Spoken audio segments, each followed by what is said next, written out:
The topic for today, of course, is the teaching of reading, and featuring Emily Hanford from American Public Media. And as you undoubtedly know, Emily's Sold the Story podcast has gone viral, at least as viral as an education policy podcast can go, and I think has reached far beyond what might typically be expected as the normal audience for a subject like that. But it's a reflection of, I think, a compelling narrative that she has told through this podcast and previous ones regarding how many schools and educators have been led to adopt curriculum and teaching methods that don't really work for all children. And it certainly has been challenging for students who struggle with reading because of dyslexia, either diagnosed or not diagnosed, students who come from low-income households, or households with, where English is not the first language, but that affects all students regardless of who they are and what communities they live in. So we'll be talking with Emily today about her groundbreaking journalism on the science of reading and the political obstacles that have inhibited broader adoption of proven instructional strategies to ensure that all children can learn to read proficiently and do so in a timely manner. So she and I are going to have some one-on-one conversation. And we will then open it up for questions, and certainly, hopefully, folks in the room here will jump in and raise your hand, and I'll identify people, and then we can I'll moderate the questions in that way. But hopefully there'll be a robust Q&A and conversation among folks in this room. There are a lot of folks, as I mentioned, viewing it through the Zoom. To the extent possible, we'll try to connect some of them if they have questions, or if they put some questions up in the chat, and try to incorporate that into the conversation as well. At least we'll do our best. And with that, without further ado, let me introduce and welcome Emily Hanford. So as I indicated, what we're going to try to do is have sort of a little bit of a dialogue here that you all will be allowed to watch it and listen on, and to sort of get the conversation going, get some of the basic background information out there, and then open it up for further conversation. So with that as prologue, Emily, let me sort of ask you at a very sort of high level, what have you learned about how children learn to read, and what scientists and researchers have said about the way in which children learn? And that certainly is beyond just sort of simple decoding of words and that sort of thing, but thinking about broader issues of understanding and comprehension that get into sentences, paragraphs, and longer texts. Well, thank you very much for having me. It's sort of like coming home. I grew up in Brookline, right across the river, and spent a lot of time in Harvard Square. So I didn't know anything about this a few years ago. There's a lot of people in this room, I'm looking around, who have known a lot more about this than I have for a very long time, and done a lot of the very important work on this topic. So I didn't know anything about how kids learn to read. I learned to read pretty easily. I think I have two kids. They're now 19 and 22, and I think they learned to read pretty easily too. And I think maybe I kind of assumed that reading just kind of happens if you're read to enough, and I think that's an assumption that a lot of people have until they're disabused of that assumption, often by having a child who really struggles to learn how to read. And it's not uncommon. There are very, very smart people who have a hard time learning to read and keep that a secret for their entire lives, and I hear about that. I hear from them all the time. So like I said, I really didn't know anything about this a few years ago, and I probably should have, because I've been an education reporter for a while, since 2008, sort of right at the end of when we were really talking about the reading wars. So I kind of came into education journalism sort of as that was kind of ending, and I think that's part of the story here that we'll end up talking about. But I have some slides here, I think. Do I have some slides here? Yeah, I'm sorry. That's okay. So essentially, I think I'm just going to tell you a little bit about what I've learned about how kids learn to read. It's going to be very high level. That's Sold a Story. That's the podcast, if you haven't heard it. It came out in October. It's 6 episodes in 4.5 hours, and it's really just about one idea, and I'll come back to that in a moment. So the first thing to know, I'm trying to advance this. It's not working, though. Can you do it for me? Awesome. All right. So this is really just like one of the first very basic ideas, and I just don't think in popular culture that a lot of people really know this. which is learning to read is not a natural process. It is not something that we are born ready and able to do.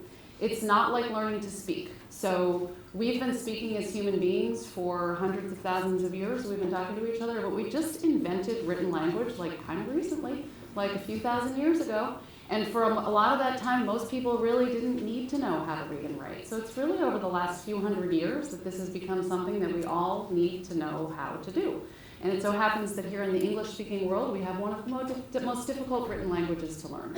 But this is like a key takeaway from the cognitive science on reading, is that learning to read is not a natural process. We're not born with brains that are wired to read. And when we learn to read, our brains actually change a little bit. So we have to sort of take our non-reading brain and turn it into a reading brain, and it happens through the process of learning to read. And there are some like effective and efficient ways to learn how to read, and there are some ineffective ways to learn how to read, and we'll get into that.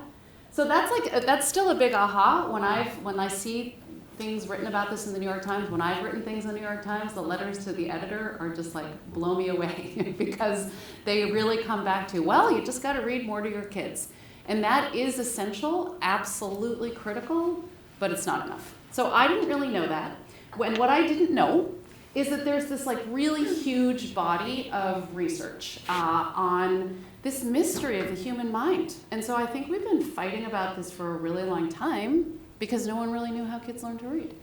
But what happened is that over the past like 40 or 50 years, there was this like gigantic amount of research that was done by lots of different people.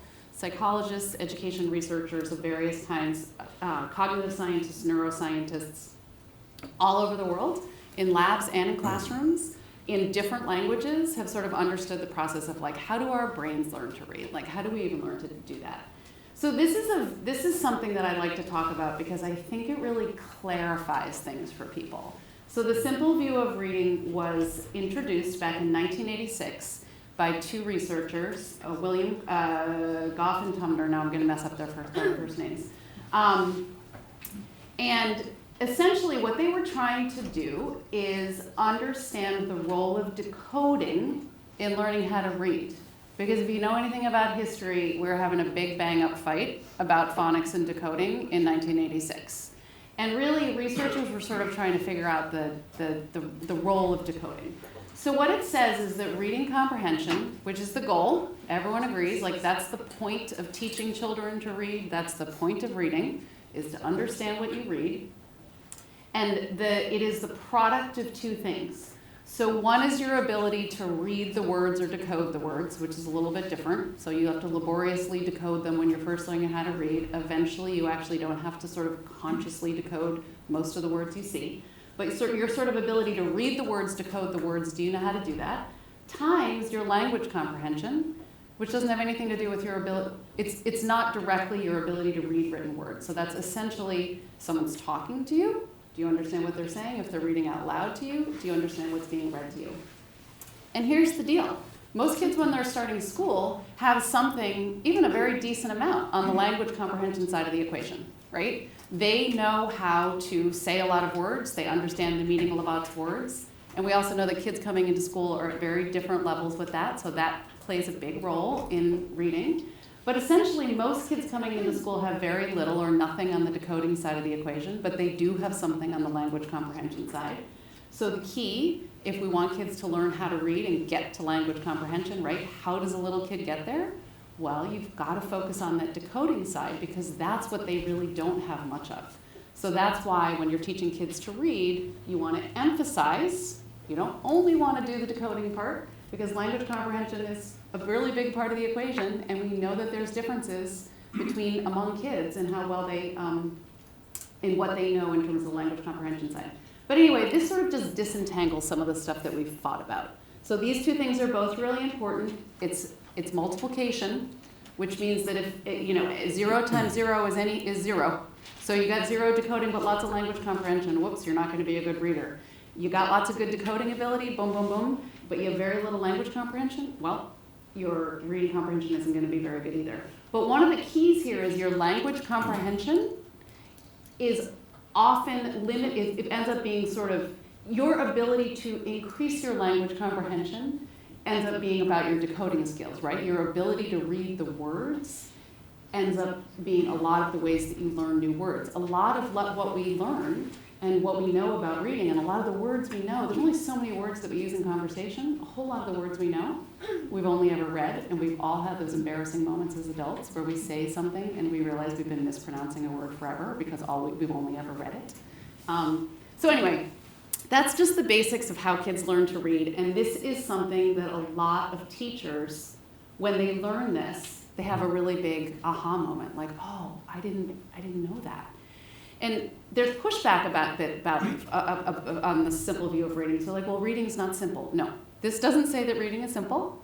This is like a simple way to understand a complex process. So that's my very short little description of what I've learned about learning to read. There's way more to it than that, of course. And you can tell that there's way more to it because there's a lot that goes into coding, there's a lot that goes into language comprehension, but that's the basics right there. And that was proposed in 1986. And then there's been lots of research since that's reaffirmed it. Like the basics of that model have been reaffirmed over and over again. Right, and I know there are a lot of people in this room and on the call who know not only a lot about the simple view of reading, but a lot of other things about reading. But that was a very helpful sort of baseline setting for all the rest of us. I actually have on my bookshelf a book by Jean Shaw, who has strong Harvard relationships and history, from 1990. It's called The Reading Crisis. And she makes, basically the book was written to sort of evaluate or determine the extent to which low-income children sort of learn to read differently than other children. And I think what they found was it's the same. So in some that this, mathematics, if you will, applies kind of regardless of your socioeconomic status. But she and her co-authors also cited evidence and research going back to the 1920s and the 60s, 70s, and 80s, before a lot of the brain research was done more recently. And this doesn't even count the 2000 report of the National Reading Panel on this same subject following, this 1986 date that you just mentioned. Anyway, there's this long trail of evidence that supports this basic approach, and in particular around the importance of direct instruction to acquire basic reading skills. So how did we get to this place where all of this sort of long history of both research and actually practice has somehow shifted to the point where this is not necessarily happening in every classroom? Well, that's a question. That's a big one. So you have that 1990 book by Jean Shaw. Well, I have her 1967 book, oh, man, I got The Great Debate. And so I think one of the things to realize here is that these fights go back a long way, right? So we've been actually arguing about how to teach kids to read for a really, really long time.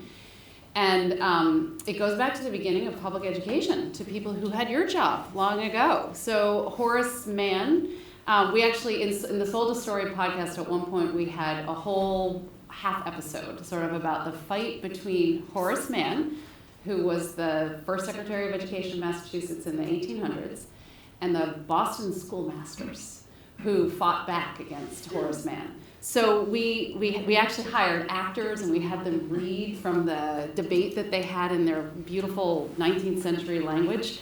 So Horace Mann was a big believer in the idea that children learn to read by being in the presence of books, and that learning to read sort of follows. You can go from the natural ways that we learn to speak, and that learning to read is sort of a similar process. So he had these great things. He said, this is Horace Mann. I just want to read you a couple of these quotes because we didn't get it into Sold a Story. We cut it all out. Painful. Anyway, this is Horace Mann back in 1844, I think. I am satisfied that our greatest error in teaching children to read lies in beginning with the alphabet. No thorough reform will ever be effected in our schools until this practice is abolished. And then he said, this is important, I think, to the debates we have now. In regard to all the other sources of pleasure, beauty, motion, music, memory, the alphabetic column presents an utter blank. There stands in silence and death the stiff, perpendicular row of characters, lank, stark, immovable. They are skeleton-shaped, bloodless, ghostly apparitions, and hence it is no wonder that the children look and feel so death-like when compelled to face them. Okay, so that was Horace Mann weighing in not lightly on the idea that we should not start with letters and sounds in the alphabet, that this was going to bore kids, that it was going to be too hard.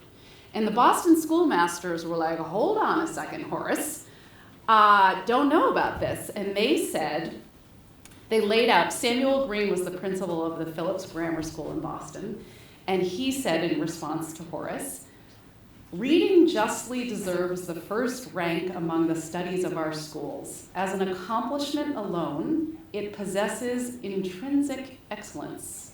But considered as fundamental to other departments of learning, its value cannot be too highly estimated. So essentially they're like, okay, stakes are high here, Horace. How are we teaching kids to read? This really matters. And in their 19th century way, they said this. This is the Boston schoolmasters again. In judging the merits of any system by which reading may be taught, remote as well as immediate effects should be duly regarded. A child, even at the threshold of his education, should not be subjected to any delay which the formation of correct habits may require. He should never be hurried over difficulties, at first concealed, yet in his progress unavoidable, simply to make his entrance into the temple of learning easy and agreeable. A system of instruction is subjected to an unworthy test when the chief excellence claimed for it consists in smoothing the path of the learner. So essentially they were saying, Horace, you think it'll be easier for kids to start not with the alphabet, but with whole words, whole sentences, whole paragraphs, whole books, whole stories, the good part? And they were saying, wait a minute, you gotta start with the pieces, the letters and the sounds. Otherwise, you may think you're getting kids off to a good start with reading, but in fact, it's gonna be harder for them later on. And I think essentially the debate has been around that ever since. And then what happened is that we started to learn about how kids actually learn to read and started to understand that the starting point for reading in many ways is sound. So what a child who's learning how to read has to understand is that those words that she knows the meaning of and that she can say, in written form are represented by letters and combinations of letters, and that you have to understand how those letters and sounds work to be able to read those written words. And there are all kinds of adults who don't get that really just basic insight and aren't taught the essentials of that, who go through their life without actually really realizing that. Like I've talked to people who are struggling readers as adults, and they just had never really put together exactly, no one had really explained to them that these words are made up of these different speech sounds and different letters that represent them. And English is kind of tricky and has this reputation for being this wacky language full of exceptions, but it's not. Teaching the basic letter-sound correspondences actually can get you to decode more than 80% of the words in English print, but that's not all of them, right? It's a morphophonemic language, so our spelling patterns are kind of funky because we're this kind of cool melting pot language where it's like Greek and Latin and Native American languages. Look at Massachusetts and all kinds of words here. Like we borrow, and so it makes learning to read English pretty difficult, and there's a lot to explain. There's a lot to understand about how written English works. So I think there's a lot to fight about in the way to teach it. So, first of all, you made reference, or the folks in Boston made reference to Temple of Learning. Can you write like that? I cannot, but I'm assuming this is the Temple of Learning they were talking about when they said that. But in terms of people not sort of understanding that, what the sort of basic building blocks of reading are, that's certainly understandable. Regular people and parents don't understand a lot of things about what's going on in the brains of their children. But in theory, educators would know more. And let's sort of fast forward to today, or the last 50 years, I suppose. And right now, I think based on surveys I've seen, the majority of classrooms are probably using something that would be referred to as a balanced reading approach to the teaching of reading, which certainly includes phonics, but includes other things, and it's in some ways a term that is so sort of vague or ambiguous that it can cover a very wide spectrum of practice.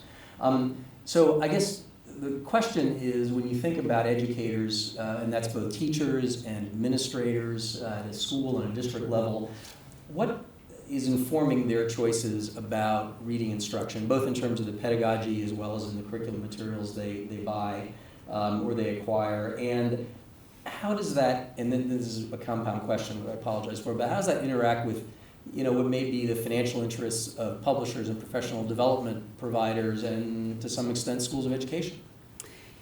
I think when it comes to things that teachers prefer, I think teachers prefer what they know how to do, right? And I think one of the things, there's a lot of surveys, a lot of research, it's come up in a lot of the interviews I've done. I just think a lot of teachers haven't been taught what they need to know about how kids learn to read, or perhaps even more importantly, about the structure of the English language, of written English, and what you need to know to be able to teach it to little kids. And many teachers just haven't been taught that in their teacher preparation programs. And so I think that they do the things that they know how to do, and they get into schools often, and they realize that they don't know how to teach kids to read, and they're looking around for help. And so I think this is where the publishing industry comes in, and it's a very big industry, and it has to be. This is a very big country, and schools need things, but there's a lot of things that are being sold to schools in terms of curriculum materials, assessments, intervention programs, and a very big industry in professional development. There's a lot of professional learning. And what I learned, what I came to understand, is that there is this idea about reading and how it works that isn't true, that is inside a lot of these materials. So, and a lot of teachers are learning from the materials, and they're learning from the professional development that they get in school. And Sold a Story, like I said earlier, is 6 episodes and 4.5 hours about one idea. And the idea is really the sort of essential idea in balanced literacy. So balanced literacy sounds good, and actually balanced is what we're going for. That's balance right there. That's what you want. You want that kind of balance. But balanced literacy really is sort of evolved out of the whole language movement in the United States, which was sort of an iteration on what Horace Mann, a little bit of a different, Horace Mann was a whole word guy. Whole language isn't quite the same as whole word, but it really was sort of like a top-down rather than bottom-up approach. And so balanced literacy is essentially a lot of the ideas in whole language plus let's add some phonics, because we've got all this research that shows us that letters and sounds are important. We had the National Reading Panel. There was a lot of attention to that. People got the clear message in schools and publishers that you got to teach some phonics, so they started doing that, or sometimes not. Sometimes there really wasn't much phonics at all. But essentially what happened is balanced literacy is the idea at the core of the Sold a Story podcast, and here's the idea. Little kids, when they're learning how to read, don't have to be taught how to sound out the words. They can sound out the words. That's one strategy for figuring out what the words are, but we can teach them all these other strategies. So this brings me to my next slide here. This is a, oh, maybe it's not moving. Oh yeah, there we go. Okay, so this actually is came home in the backpack of a little kid in a Boston area school. I won't tell you what school system, but the mom sent it to me. And these are the kinds of strategies that kids are being taught in balanced literacy classrooms, of which surveys show the vast majority of schools say they do balanced literacy. And again, lots of different definitions of what that is. But at the core, I think, is this idea that you teach kids lots of different strategies to figure out the words. Teach them a little bit of phonics, but they don't necessarily need that if they don't want to. They can do things like, when they're reading a book, they can look at the picture, they can think of something that makes sense. If they can't figure out the word, they can take a guess, and hopefully they can get the gist of what they're reading. And often you can get the gist of what you're reading, right? Especially when you're in first grade and the books are really simple. And I think what's happening in a lot of balanced literacy classrooms is kids are looking like good readers in the first couple of years of school. They're memorizing a certain number of words that they see a lot of the time. And then they're using strategies like this when they come across words they don't know. And they look like good readers. And then third, fourth grade, the pictures go away, the books get longer, the stakes ratchet up, and they fall apart. And you know what's happening all over is the kids know they can't read. And it's like a secret that they're keeping. So that's really what what is going on, I think, in schools. So what I've been trying to do in my reporting, schools are really good at adding things, but they're not very good at taking things away. So one of the things is anytime some new idea comes, well, let's buy something new, let's make sure we add this in. This is one of the things that's contributing to the impossibility of many teachers' jobs, right? Oh, here comes a new thing, here comes a new thing. So that's what we did with, like, let's add a little bit of phonics, but let's not take away this idea that turns out to actually be really harming some kids. Because if you teach kids that they don't have to sound out words, often they don't do that. And like I said, for some people it's actually really hard. For some of us it's pretty easy. For me and my kids, I think it was pretty easy. For many of you in this room, it was probably pretty easy. For many of you in this room, it might not have been very easy. There are very smart people at Harvard University who struggle with learning how to read. I promise you, because I've heard from them.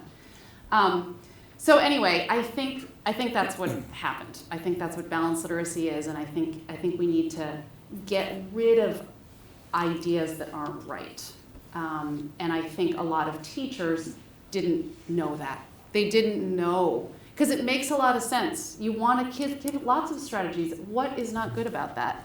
So a lot of teachers just didn't know that what they were teaching was based on a theory of how people read that isn't true, and that was really shown to be wrong quite a long time ago. Like by the 90s, it was really clear that this isn't how it works. Yeah. So this is a Kennedy School event, even though we're at the Ed School. So maybe if we can shift a little bit to policy and politics around this. So first on the policy front, back in the sort of Bush administration, I guess the second Bush administration, there was something called the Reading First program, which was really based on the findings of the National Reading Panel and sort of the science of reading, even though they didn't use the term back then, but a very large-scale grant program and policy initiative in order to make more of, in many respects, what you're talking about here happen on a grand scale across the country. There was an evaluation that was done, I think it was around 2008, and produced very sort of mixed results, suggesting that it had an impact on classroom practice, but not on student outcomes. So first question on the policy front is A, kind of maybe what went wrong with Reading First, or maybe what went wrong with the evaluation, depending on how you look at it. And B, when you think about similar programs, or if you were to do something similar either through a mandate or another grant program or whatever, or regulation or whatever it might be, what are some of the sort of pitfalls of Reading First that you might avoid going forward? We could talk about each one of these questions all day long. I think Reading First is a really important thing to think about, because for a lot of people this is like deja vu all over again, honestly. And this was the hardest, episode 3 of Sold a Story talks about Reading First. And that was absolutely the hardest one to write, because the whole series could have been about Reading First. And we did so much research and collected so many documents and talked to so many people and read all those studies, and then really just had to distill it down to this one idea about Reading First that we wanted to talk about. The idea that the podcast is about is that we didn't take away this idea that you can learn to read the words all kinds of different ways. So I think when thinking about Reading First, there's a few things to think about. When we go back, and I don't know that anyone has any of the answers to these things definitively, but if you look here, language comprehension is really important. And I think at least for some of the people I've talked to, Reading First didn't do enough about that part, right? It really focused on the foundational skills, and we saw that the foundational skills did increase and that classroom practice did change. The other thing, it was a gigantic multi-billion-dollar program that only directly influenced about 10% of schools. Now, one of the problems with the research potentially is that it was really trying to show a difference between Reading First schools and non-Reading First schools. And at that time, like is happening today, the ideas were pervading the culture a lot. So even schools that weren't getting Reading First grants were making some attempt to change their reading instruction. So I think there are questions to be asked about the research itself. I think there are questions to be asked about what was emphasized, which is an important thing to think about today, to make sure that we emphasize the whole thing. The language comprehension part is actually really harder to change than the decoding part, right? So we've been fighting for hundreds of years about the decoding, and that's the relatively easy part, to teach kids how to read the words, right?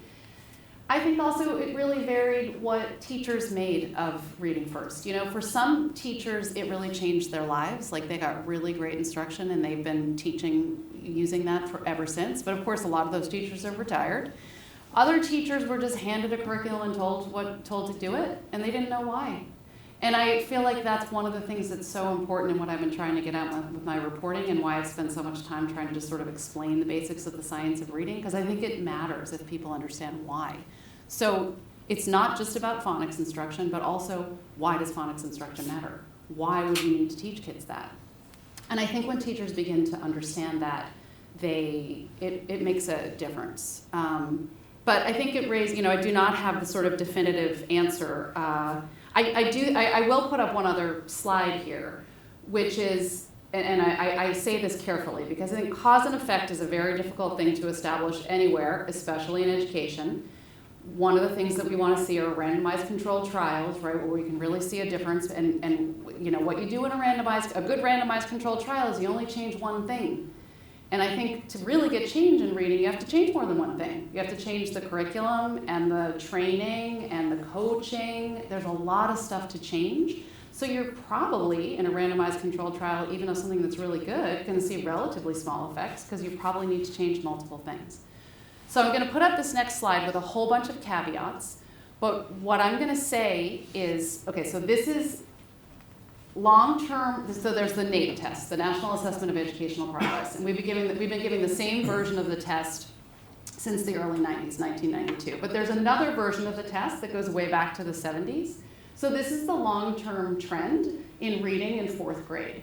And you can see 2 periods where scores went up, okay? So one was in the 70s. Maybe that had something to do with desegregation. Don't know for sure, okay? But another one is in the reading first era. Really careful to say, because I have no proof that this is cause and effect, but there we see the scores go up, and I haven't heard anyone given a better explanation for what happened. So I think it's possible. I think reading first did make a difference. And I think, unfortunately, getting back to your politics question, we gave up on reading first. We were like, that didn't work, we're done with that. And I think reading first created the conditions for balanced literacy to flourish. Because it was like, oh, that's okay. We're not going to be against phonics anymore. We'll add that in. But the whole language idea never went away. And here we are in 2023 having another moment of reckoning about it. Yeah, and the other thing just about this data, so this is scaled score data. But if you look at the sort of percentages of students who are reading at grade level, according to NAEP, and this would be true if you look at MCAS results here in Massachusetts as well, you're somewhere around 50% of students in 3rd or 4th grade are reading at grade level. And the gaps between white students and non-white students, low-income and non-low-income students it's like 2 to 1. So, and those have been persistent for many years. Yeah, the thing to really see is just not really much of a difference between today and 1971. Yeah. Right? I mean, a difference. And by the way, there's a little dip there at the end, which is certainly COVID related, and we can talk about that some more. Maybe if folks want to pursue that, because that's a non-trivial blip, and the recovery from that, especially for younger readers who are not yet at the point where they're taking these tests, could be significant. Okay, one last question, and then we'll open it up. So this is sort of policy related, but there's sort of politics and ideology which seems to infuse this topic. Some of which is sort of big P politics, like the world out there and Republicans and Democrats, liberals and conservatives. The other is more maybe small p educational politics and philosophies about how children learn and what the purpose of schooling is and all this other kind of stuff. But it certainly seems like this has gotten entangled in all of that. And Horace Mann was a great example of it, right? Suggesting that, teaching kids about the alphabet and about, how to sound out words is somehow a kind of restrictive or compliance-oriented, let's say conservative approach, which is contrary to a more progressive view of not only how children learn, but what school's about in terms of developing the whole child and what have you. Anyway, so there's all of that, and either as a result of reading first or a result of other factors, the larger sort of left-right political sort of dynamic seems to be at play in this as well. So A, what's your observation about that? And B, are there any sort of signs of light or hope that maybe there's some grand unifying theory here that will bring us all together? Well, as you know, and as we were talking about beforehand, big P, little p politics in education are very unpredictable. So be careful what you predict. You know, strange bedfellows have always been around in education and education policy. But I mean, I think you answered the question in part in your question. I mean, it's true that just part of the legacy of all of this is that phonics has been seen as sort of a back to basics, skills-based sort of thing, and then there was another more progressive, more left, more let kids discover things for themselves. And I do think at the end of the day, still, the tension is really around direct and explicit instruction. What do we want school to be like for little kids? And I think for a lot of people, they want it to be much more kids discovering things for themselves, playing a lot, which is important. There is no reason why kids shouldn't be playing a lot and going to recess and all that when they're 5 and 6 years old. And the irony, of course, is that if we were like using time well to teach kids how to read, there might be more time for that kind of stuff, right? Instead, the literacy block is extended, you know, keeps getting longer because we are trying to do something about these scores.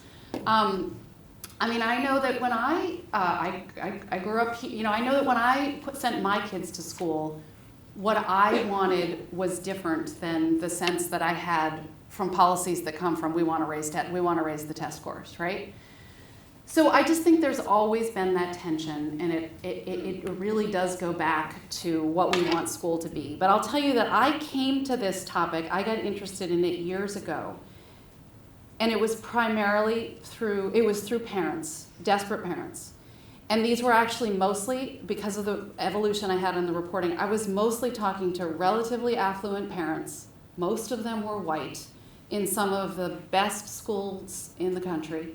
And they were desperate because they did all the right things. They read to their kids all the time. There were tons of books in their home, and their kids didn't learn how to read. That decoding side of the equation was not working out for them at all. So their reading comprehension was 0 because they couldn't do the decoding part. And those parents come from a lot of different political perspectives. My Twitter feed is fascinating. I have the Moms for Liberty over here loving me, and you know, way on the left loving me, and they agree. They agree on this. Believe me, they probably don't agree on much else.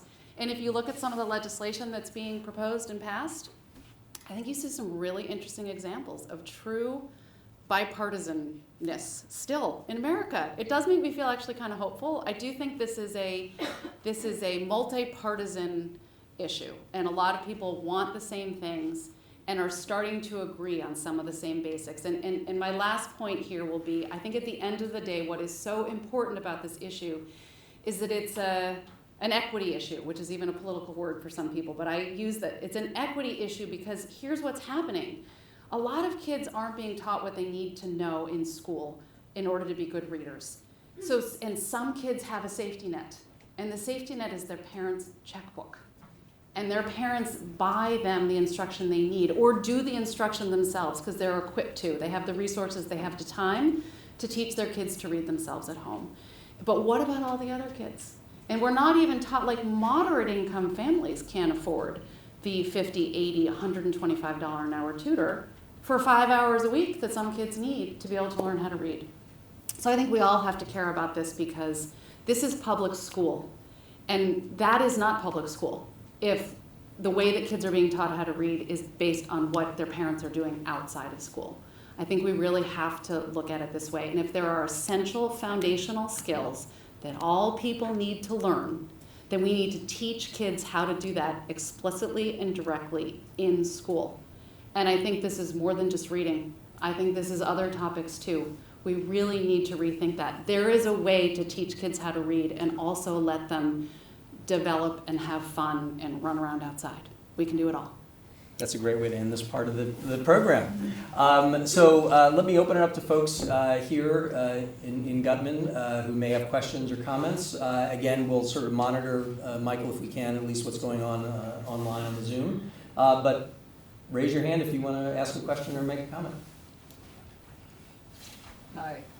So introduce yourself, Tell please, us who you to are, the audience. please. And there's a mic that's working its way around, so please wait for that and speak into it. Thank you. I'm Catherine Snow, and I'm the faculty at the Graduate School of Education. I arrived here when Jean Shaw was still on the faculty, and I had the office across the hall from Jean Shaw, and I would hear her yelling at people over the telephone about exactly these issues. So at that point I said to myself, I'm never doing any work on reading because it's obviously far too contentious a field. And unfortunately, it's still just that contentious. So, but you went in on a very optimistic note here. But I think one of the things we know about education reform efforts is that they tend to go overboard, right? You introduce something, some new good idea, and it gets taken up, it gets monetized, as Jim referred to the publishing companies. Amplify is monetizing this in a very powerful way. I spent time in first grade classrooms where the literacy block, which was introduced as part of the Reading First initiative, is 2 hours long, and there's a sequence of activities which have to take place, and it always starts with foundations and hegedy, phonics and phonological awareness, and then what's supposed to happen after that is read alouds and discussion and independent practice, and they never get to those things. So I'm just wondering how you, because you're such an excellent communicator about these things, how you would protect against the inevitable overshoot that is not just a threat, it's going on. It's going on in elementary classrooms in Boston and in Washington, D.C., and in other places where I haven't seen those classrooms. Yeah, I mean, this is obviously something that many people have to be on the watch for. And I think sometimes I'm not, some days I'm more hopeful than others, right? So some days I'll be listening to a legislator talk about this and I think, oh my God, oh no. Because people don't have the level of knowledge about this, and the level of knowledge that is informing the policy sometimes is thin. Other times, though, I feel much more hopeful because I do, at the end of the day, think that this is ultimately about knowledge, and I feel like we're creeping up here. This moment is happening now. Whatever's happening right now, I think, is happening because of all the stuff that happened before it. And I guess I feel hopeful because I hope there will be course correction that is motivated by what people know. I'm hopeful that people understand the complexity of this. You are right to say that you're going into places where they don't, right? And they are going overboard. So I just think we need to air this more often. And I think the problem is that a few years ago in a lot of schools, it was really the other way around, right? There was a lot of independent reading going on and not a lot of this other stuff going on. So I don't really like the pendulum swing metaphor only because I just keep hope. I don't think we're going back and forth between two things. I hope we're sort of converging on more of a consensus about what this really takes. And I feel like there are a lot of voices out there that are talking about the complexity of this. So I don't know. I'm giving you the Emily trying to merge her hopeful days and her unhopeful days in one day, talking to Catherine Snow for all of it. How am I supposed to answer your question? You answer the question. I don't know. But it is hard to answer that question when people are have such a conviction about the science of reading and what it dictates. And the problem is they're interpreting the science of reading as in a way that's far narrower than the science, the very broad science of reading would dictate. I guess some people are, but I guess what I'm hoping is that not all people are. So I'm hoping we're going to mediate it that way. As long as we don't lose too many kids because they've learned how to read but not why to read in the process. Point well taken. Back there.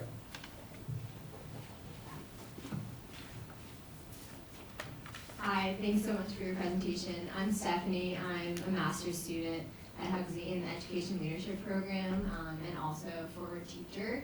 So I taught 5th grade in a charter school down in Dallas. And I'm curious your thoughts on how the model you showed before intersects with kids in a classroom being on different reading levels and how to assess that, and especially as a teacher, how to figure out how to cater to the learning levels of each student in your class. Well, I'll tell you what I've heard from other teachers. I mean, I'm not a teacher, so I'm not answering this as a teacher expert or an education expert. I'm just going to tell you what I learned as a reporter. So I think that it's obviously really important for, like, the so-called science of reading doesn't mean like everyone, it's all whole group instruction. I mean, I think that small group instruction is really essential, and most people who really know this are going to tell you that, because kids are at really different levels with this stuff. I think another part of the problem is our assessments. I mean, I think the assessment issue is really at the core here. So are there good assessments being used? Are they really telling teachers what they need to know? Is it giving good information? Do teachers know what to do with that information? I think there's an effort from policymakers and others to get better assessments, but I still think teachers don't necessarily know what to do with the information they get from the assessments. They write to me about that. So, I mean, I think you're raising really good questions, and it's part of what Professor Snow was just saying, which is we can't sort of go all the way back to the other side and go to, but I don't, you know, we have to recognize that kids are at really different levels, and we have to understand what there are different levels about. Like, what is it that they're struggling with, and why, and what are we going to do about that? I hope that was a good answer. I don't know. Thank you. In the back.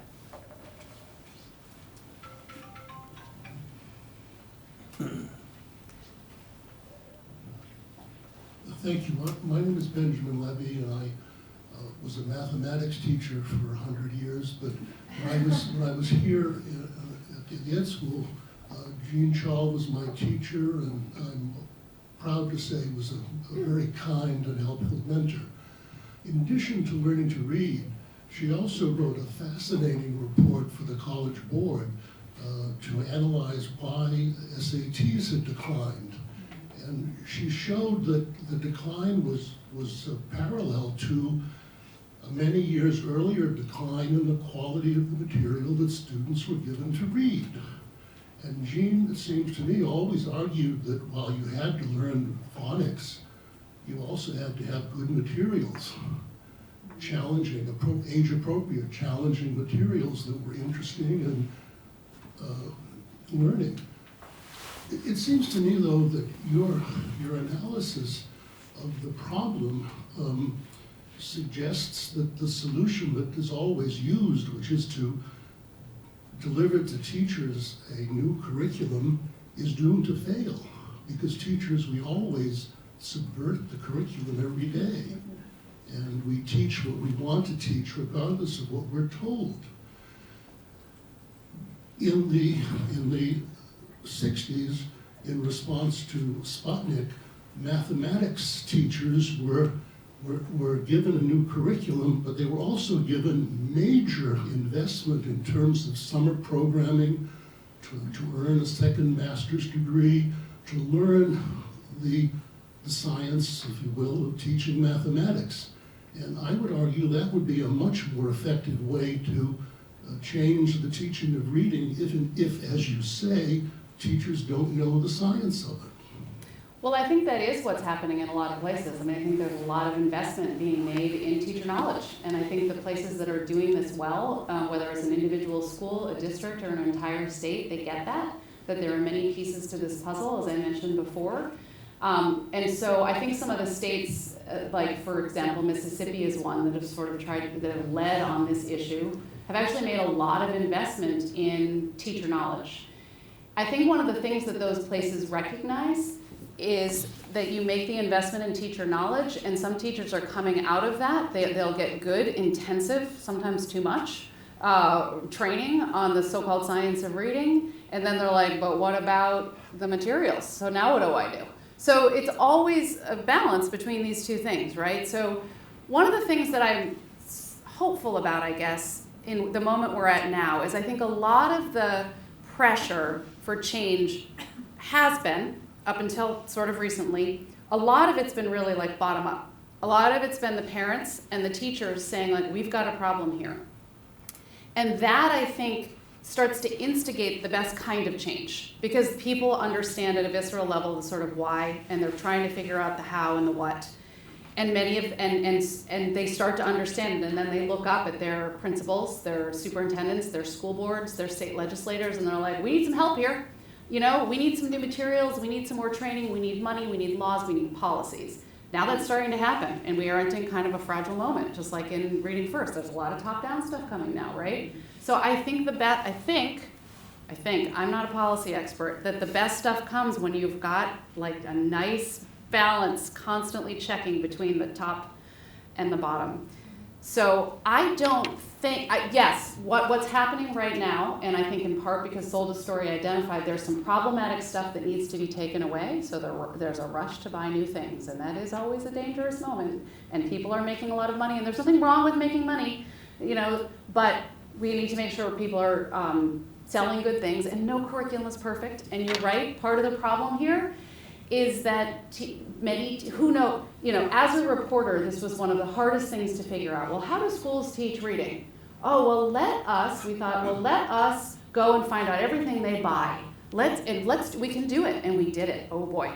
Records requests from 100 school districts, everything they've bought, that doesn't provide you the answer. Just because they bought all those things doesn't mean people are using them, or doesn't mean people are using them well. Which is why Sold a Story focused on this idea. I was like, oh, this is it. There's an idea in teachers' heads about how kids learn to read. It's sort of the water that everyone's swimming in here. Let's let people know that this idea is problematic. Let's see if we can get that idea out of the system. But yes, as soon as you do that, people are in a rush to buy something new. So it's some combination. I agree. I think knowledge is the #1 key thing. But I will tell you that knowledge is not enough because people are frustrated. They're like, well, what do I do? What do I do? And there's a real thing going on here right now in this country. Teachers are up against a lot. Think about everything they've been through. And one of the things that's happening is they're reading a book or an article or listening to a podcast over the weekend and having these big aha moments. And then on Monday morning, they go to school and they have to teach kids how to read. And that is really tough. I think there was a question over here. Still have one? Yes. Hi, I'm Annie. I'm a master's student at the Ed School here in Literacy and Language Concentration, and I love your reporting, so thank you for being here. I was curious, I was thinking about the NAEP scores, which you had up on the board, and how a lot of the headlines when those came out this year were like, huge reading loss, everyone hide, and the kind of fear-mongering that often happens in media coverage of education. So I was wondering what you would like to see more of in education coverage in the media, and what you think is particularly harmful. Well, I think one of the things that I've noticed in the years that I've been an education reporter is a lot of education reporting is about the policy side of it, or the things that people are arguing about and disagreeing about. What I think there hasn't been enough of is what are the kids actually learning? Let's go into the schools and sort of see what's really going on in the schools. And so that's sort of what I did for a long time. I've had this really great job where I've made these documentary long form reports for a long time, and that's sort of what I was interested in and what I was able to spend time doing. And most of the reporting I did didn't have much of an impact at all, to be perfectly honest, and because I felt like a lot of the real reporting was sort of at the policy level or whatever. But I just think a lot of education reporting has sort of missed the complexity, the messiness, the nuance of what's really going on in classrooms. But reporting so often, I'll start that thought over again. Yeah, I mean, I think it's really I'm not doing good. We need more education reporting. That's also part of it. But I see what you're saying. I mean, there is, and many of us write things and then you don't write your own headline and then all people read is the headline and you think, oh no, it's all of our professions get reduced to their essences and we don't all like the essence they get reduced to. Maybe one follow-up question, that's specifically about the media, but about the narrative, and this connects, I think, to maybe some earlier comments as well, is what do you think about the term science of reading? Does it, because the implication sort of is truth, and which is, on the one hand, fine, but the other side of the coin is false or wrong, and there's definitely part of that, as you mentioned, talking about trying to take some things away that are actually not working and maybe doing harm.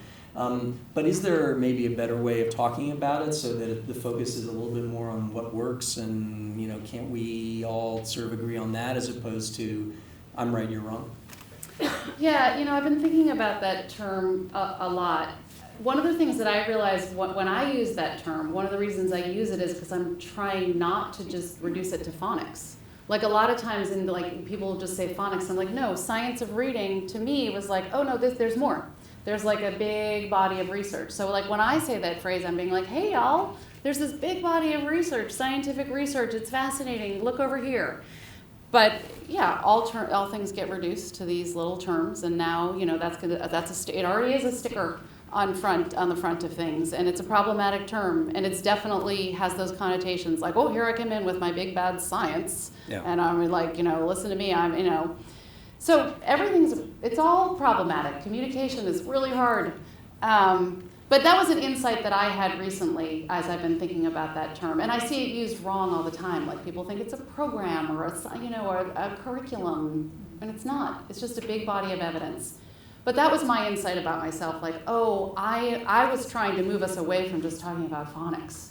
Can we not just talk about phonics anymore? Can we say that it's a whole big body of research? But now that term has become problematic. So do I have a better term? I mean, the unfortunate problem is as human beings, to talk about things with each other, we have to come up with phrases and terms and things that connote things, and then they mean different things to different people.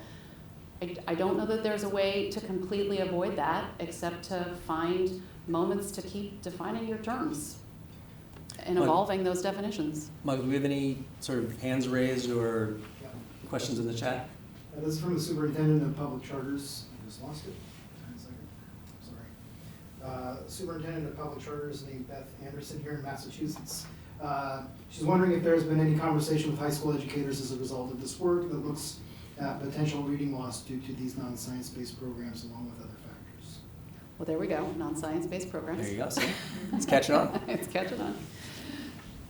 I hear from middle school and high school teachers all the time, and parents of middle school and high school teachers all the time. And of course, this is much more difficult, obviously, by the time kids get to middle school and high school for the children personally and for the schools. It's not built into the time of day. What's the time of day? You're going to teach the kids how to read. Who's going to do that? How are they going to do it? By the time kids are in middle school and high school, they don't want to read. They don't want to learn to read. They hate it. They're ashamed of it. They're embarrassed. They don't want to be called out. Most of the time, one of the things I hear about from these teachers of older kids is that for a long time we've all been just talking about that as a comprehension problem. Oh, well, they have a comprehension problem. Well, yes, they have a comprehension problem, but why do they have one? And it can be for a lot of different reasons, but we know from a lot of research, science, whatever, problematic term, that when you talk about someone who's struggling to read when they're older, a very debilitating, the most common and most debilitating source of those problems is at the word reading level. They have other problems too, but a lot of those problems are in part at least caused by the fact that they've always had problems with reading words. So I think a lot of middle school and high school teachers, to try to answer the question, not with a solution, but just to say, I think there are a lot of middle school and high school teachers who are having an aha moment too and being like, oh, interesting. These students might be struggling for some reasons that I didn't understand, and I don't really know very much about how kids learn to read. And I realize that a lot of my students really need some basic foundational help. Help me. And they're turning to their administrators and they're asking, what are you going to, how are you going to support me to figure this one out? Yes, Marty. Hi again, Marty West, from HGSC. So here at HGSC, we prepare a lot of people for careers as educators. We also prepare a lot of students for careers as researchers, and of course many of our faculty are fully committed to careers as researchers. So I wanted to invite you to reflect a little bit about the implications of your reporting for education research and the communication of education research. One initial thought I had that we talked a little bit about before the event is the idea that short-term outcome measures can potentially be very misleading. I know of at least one example where an evaluation of reading recovery, a program you critique in your reporting, showed initially very positive effects on literacy as we could assess it in very early grades, but maybe that's because these strategies sort of do produce some sort of sugar high that is actually not sustainable long term. So that's one, but are there other implications of your work for how we conduct and communicate research? Well, certainly, what's your measure is always a question, right, for researchers. So that's essential. And I think even when we're talking about something like NAEP scores, one of the issues we have in this country is that the measure, not NAEP scores aren't high stakes tests, but the high stakes tests that we do use, or NAEP scores, even though they're not, they are sort of high stakes because they're the way we're taking the temperature of how we're doing, aren't tied very closely to what we're teaching, and it's sort of set up in the foundation of how we even do education in this country, that the federal Department of Education isn't supposed to tell schools what to teach. Local control is such a fundamental priority in this country. So I'm going a little bit away from your research question, but I guess what I'm just saying is that the measures matter, and even when it comes to us looking back on this moment of the science of reading time, are we going to see big scores increases on the NAEP? I don't know. You know what I'd really like to see is big drops in the percentage of kids who are below basic. So we've got more than a third of kids below basic on NAEP. I would really like to see that number become much smaller. NAEP proficiency isn't really the same as grade level. I'm not answering your research question at all. Want to answer the research question? That's what he's here for. You answer it. He's here for all NAEP questions. Okay, yes. So anyway, all this stuff is so complicated. When it comes to research and communicating about research, that's just what I've been interested in for years, and I recognize that bringing I've been trying to synthesize and raise some of this stuff up for a general audience, and I recognize that in doing that, one has to not reduce the complexity, but you do have to simplify things. You try to simplify things in a way that don't ignore the complexity. But I think raising some of this stuff up for a general audience to know, what I hope it can do for the research community is just be a moment of sort of clarification. I think there are just some really important things, like Catherine Snow, you said, well, I don't want to get into research about reading because that's so contentious, but it's so important, right? This is so important. And I think there's I want researchers to keep doing research about the really important things. And this is just a really important topic, so let's just have more really good research on this one. Let's jump back to first of all, anyone, another question or comment? Is there someone hiding? Oh, there we go. Okay. Just wait for the mic. It's coming. Thank you. My name's Jen Friedman. I'm an alum of the Ed School, and I'm also the department head for elementary ELA in Wellesley Public Schools. And I think what I heard in the previous question was something more about the implications for communication about research. And I'm thinking about that as a district administrator. How can we as schools do better around the communication around what we do in the teaching of reading? That's something that I've worked really hard at this year, because we have had quite a bit of blowback from families, but a lot of it was rooted in misunderstanding about what we already have been doing. So I'm curious about your thinking around that. One of the dynamics I think at play is that I think a lot of parents have gone to schools with questions about their kids and their kids' reading. And sometimes they don't understand the language they get back. You know, I think that there is a way that there's a sort of education speak, and I'm not saying you're engaging in this kind of talk, but what I do know is that a lot of parents leave these meetings and they feel kind of like overwhelmed by this sort of education speak about it, and they feel like, but I just want to know why my kid can't read. And it isn't communicated to them in a way that we all can understand, you know? So I guess I just, I don't have a specific answer. Like, I don't know the specifics of what you're asking enough to know specifically what to say, but I just know that that is something that a lot of parents have talked to me about, is that it feels like they speak one language and the school speaks another, and they sometimes feel like they're on another planet. And I'm sure the school feels that way too. Like, I think a lot of schools are getting kind of pressure from parents who are coming in now really riled up about something and don't understand the nuances of what's going on. But I guess I would just say, as a school, just to sort of reflect on what is the message you're giving to parents. Are you speaking about this in terms that everyone can understand? Are they taking away something really clear here? Because at the end of the day, I think everyone wants the same thing. They want kids to be able to learn how to read. And so I really, it's like about just getting onto the same page about this, I guess. So you talked about this sort of perfect balance. I think this was your motion of top down, bottom up, synchronicity between right. You also get squeezed yin in and that yang one, or whatever yeah. it is, which obviously kind of rarely happens, and frequently someone has to take the first step. Yeah. And you also mentioned Mississippi as an example where they seem to have done it right, or certainly have had an impact with a lot of state leadership. I wonder if you could talk a little bit about what you think the role for state government might be to provide enough of a push, but maybe not too much to, produce a backlash.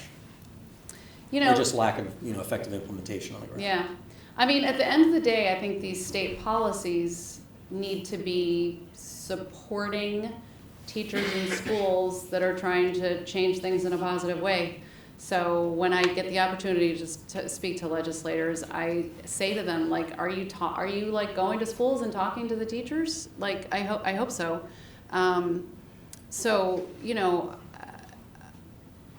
Yeah, I mean, I think, state policy exists. We need policy. We need policy. We need policy schools need money. They need help from the people above them. But every action has a reaction, right? So, I don't know. What's your answer to that? There are people in the room who can answer that other than me. But to what extent? I mean, there's been a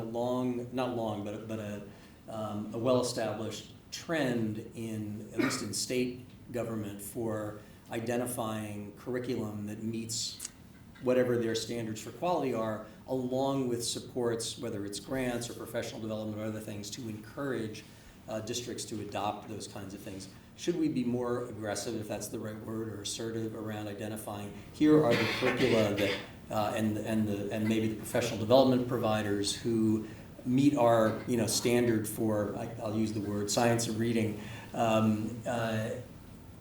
implying that anything that's not on the list is actually probably something you shouldn't adopt? I don't know. I mean, I think that's really problematic, because I think there are lots of good things that aren't going to end up on those lists, right? And there are schools that are really making changes and are using other things. I think that things are going to end up on a list, and they're not perfect either, and they've got problems, and then we're going to sort of put into practice things that maybe aren't so good. So I don't know. I mean, those lists give me a lot of pause. And I understand the intention behind them. But there's no perfect curriculum. I don't think there's any perfect anything. So I don't know. Fair enough. I don't know. Representative Peisch.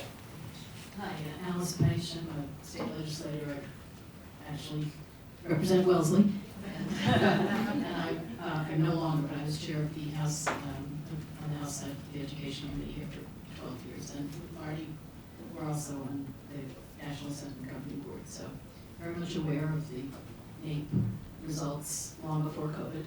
I worry a little bit that the COVID decline will just be viewed as this is just COVID. It's not anything else. But, you know, what the secretary just said is what I would have thought would be not a bad approach, because it's not too top down, we're not requiring things. The biggest problem we have is local control. Forget the feds, we have local control pushback at the state level. So I'm just wondering, have you seen anything, do you have an example of where some actions have been taken at the state level, either legislatively or through the State Department of Education, that have had a positive impact on moving this in the right direction? I mean, there's been a lot of state, if you actually look back, and we have done this, there's been a lot of action for a long time on this stuff. But a law is only as good as whether it's being followed, whether anyone's checking, whether schools and teachers are getting what they need to implement it well. And again, I think at the end of the day, whether or not they know what they're doing and why they're doing it, which is why I just still plug for the knowledge part being the most essential thing. PD? I think good PD is really, really important, yeah. But again, it's not enough. Then you need a curriculum. And then there's always going to be kids who struggle. We could get core instruction really, really perfect, and there's still going to be kids who are going to need more than that, right? So you need good intervention, ways of doing intervention programs. And we do know there's a lot of things to be really cautious about. We do know that a lot of kids are just being sent off onto computers by themselves, and I don't know that that's necessarily a good idea. I don't think there's a reason for schools to be like automatically afraid of technology with little kids. I think there are some examples of technology that can really be helpful, especially technology implemented with a caring adult. I think there's a lot of kids out there who need help and who always will need help, even if we get better at the instruction part. But really kids who need help, like all those kids in middle school and high school, I feel a lot like what we need to activate is like a well-informed tutoring corps, well-intentioned people. There's a lot of well-intentioned volunteers out there. There's a lot of people out there who help kids learn how to read, but they themselves haven't been taught anything else except sit with this kid and read with them. And there's nothing wrong with that. That's going to be helpful, but it could be so much better. And in fact, it's not helpful sometimes, because when a kid is struggling with reading, and here comes a tutor saying, well, I'll teach you how to read, and then they don't. These kids are forever disappointed. People are telling, well, I'll teach you, this will do it, and then it doesn't, and it doesn't, and it doesn't. So I think that there's a potential here. I'm not answering your question about like where there's a good example of policy, but I would say, and there's a lot of money floating around right now for tutoring, and I think a lot of it's not being spent well. But I think that we really do have a need for good one-on-one instruction, and we should get good training out to volunteers and reading tutors and make that a massive national effort. I think that would be great. Having it done well at scale, it's hard to do doing things at scale is really hard and never will not be hard.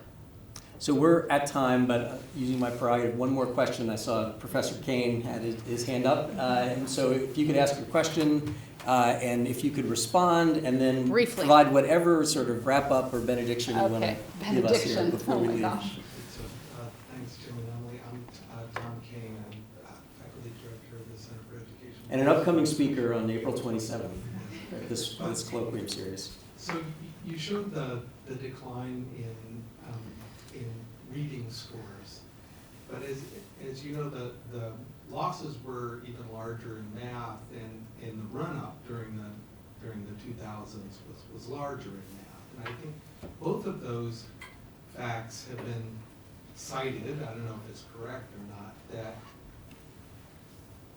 math is more driven, math achievement has been more driven by changes in instruction in schools, and reading is more dependent on lots of things happening outside of schools.